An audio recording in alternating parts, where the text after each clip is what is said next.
पंजाब में सैलाब ने तबाही मचा दी है। बस्तियां, अमलाक, सड़कें, फसलें सब पानी में बह गया। हजारों मकानात, लाखों एकड़ पर तैयार फसलें तबाह हो चुकी।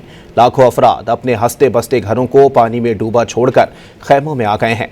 मुतासरा इलाकों में रेस्क्यू ऑपरेशन जारी है। पंजाब में सैलाब ने तबाही मचा दी है। बस्तियां, अमलाक, सड़कें, फसलें सब पानी में बह गया। हजारों मकानात, लाखों एकड़ पर तैयार फसलें तबाह हो चुकी। लाखों अफराद अपने हंसते बसते घरों को पानी में डूबा छोड़कर खैमों में आ गए हैं। मुतासरा इलाकों में रेस्क्यू ऑपरेशन जारी है।